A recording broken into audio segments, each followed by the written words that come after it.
Quelques années plus tard, Cha est appelée pour jeter un œil à un dessin que son fils a réalisé. Elle demande ce qui ne va pas avec le dessin et on lui explique que l'enseignant avait demandé à Suho de dessiner un ami. Cha remarque que la fourmi est dessinée debout sur deux pattes avant d'être informée que Suho avait aussi été invité à dessiner d'autres amis. Le dessin suivant représente sa famille, mais c'est le dernier dessin qui a poussé l'enseignante à convoquer Cha aujourd'hui. Ils ont vu passer de nombreux enfants, mais c'est la première fois qu'ils voient les amis et la famille d'un enfant dessinés de cette manière. Lorsque sa maîtresse lui a demandé pourquoi il avait dessiné le bas de la maison comme ceci, Suho lui a répondu qu'il y avait ses amis, sa famille et un grand-papa là-bas. Au début, ils ont pensé que Suho était peut-être victime d'intimidation, mais ils n'y croient plus. Ils envisagent maintenant que Suho pourrait avoir un talent particulier. Au poste de police, tous les collègues de Jin le félicitent pour sa promotion. Lee Se-han est surpris de le voir accepter alors qu'il a toujours rejeté l'offre des supérieurs. Jin répond qu'il n'avait plus d'excuses. Il lui demande s'il ne veut pas un poste plus élevé ou de l'argent. De l'argent? Tu me croirais si je te disais que je gagnais presque autant d'argent qu'un grand cabinet juridique alors que j'étais bien plus jeune que toi, pense Jin. À la maison, Jin-woo est impressionné par les capacités artistiques de Suho à seulement 5 ans. Mais Cha lui demande de regarder la dernière page. Suho y explique que sur le sol noir se trouve un papa géant. Jin éclate de rire, ce qui pousse Cha à lui demander ce qui est si drôle. Jin répond qu'il a simplement pensé à quelque chose d'amusant.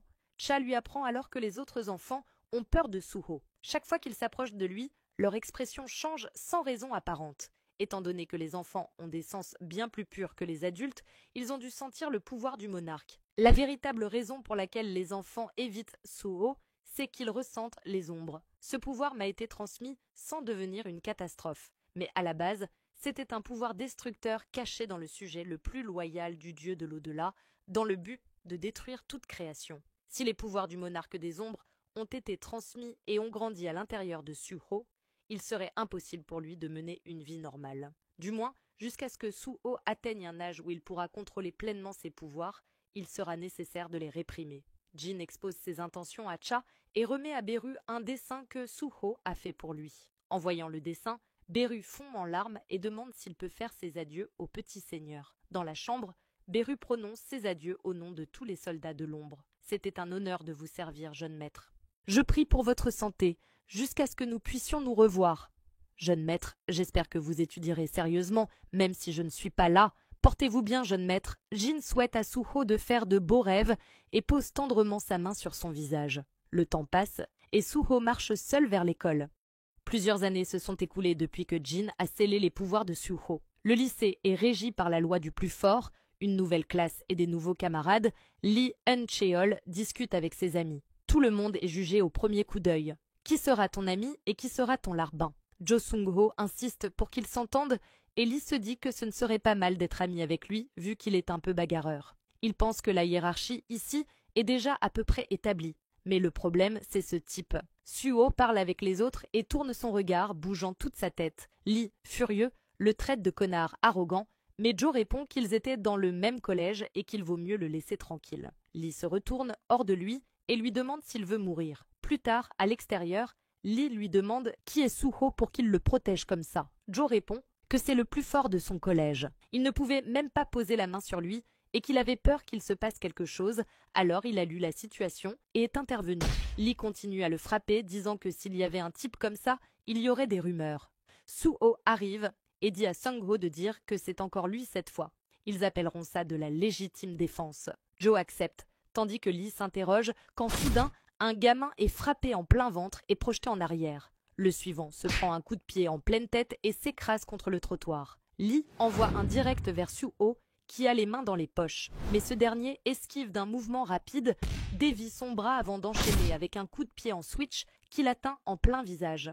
Les brutes, une fois vaincus, Suho dit à Sung-ho que puisque les choses ont tourné ainsi, il lui laisse le reste. Les rumeurs sur les talents de combattant de Jo Sun-ho se répandent, tandis que Suho trouve tout ça ennuyeux. Il a l'impression d'avoir connu des choses bien plus amusantes et surprenantes et décide de partir dans le cybercafé pour passer le temps. Mais pour une raison inexplicable, la porte ne s'ouvre pas. Trouvant cela bizarre, il regarde par la fenêtre et voit le temps qui s'est arrêté. Il se demande comment c'est possible quand une porte s'ouvre brusquement. Après que le temps se soit arrêté et qu'une porte se soit ouverte dans la classe de Suho, il se demande ce que c'est et ce qu'il doit faire. Cha lui avait dit qu'il ressemblait à son père et se demande ce que son père aurait fait dans cette situation, puis s'avance et traverse la porte. Arrivé de l'autre côté, il se demande où il est tombé. La porte se referme derrière lui et il comprend que le chemin du retour est bloqué, donc il doit avancer. Suho est émerveillé en regardant le couloir rempli d'armes lorsqu'une fenêtre système apparaît soudainement, expliquant ce qu'est une hallebarde foudroyante, ce qui effraie Suho. Il réalise rapidement que toutes les armes ont ce genre de fenêtre et que ça ressemble à un jeu. Il se demande s'il doit en choisir une. Il y a hallebarde foudroyante, l'exosquelette du centipède du désert, Clémore du massacreur, trident renforcé des nagas, marteau de rage, marteau de forgeron nain, bâton de l'avidité de croc, massue du dragon noir. En explorant le couloir, il comprend qu'il y a des restrictions de niveau pour choisir les armes. En regardant les armes exposées, il se demande si elles sont là parce qu'elles sont nulles. Sceptique à l'idée d'utiliser des armes aussi nulles, il aperçoit la dague emblématique de Jinwoo, le tueur de chevaliers. En voyant les gantelets, Suho se dit que les épées sont trop clichés et décide d'essayer ses gantelets. En les enfilant, il se sent un peu amélioré et une fenêtre de statue s'ouvre pour afficher ses informations.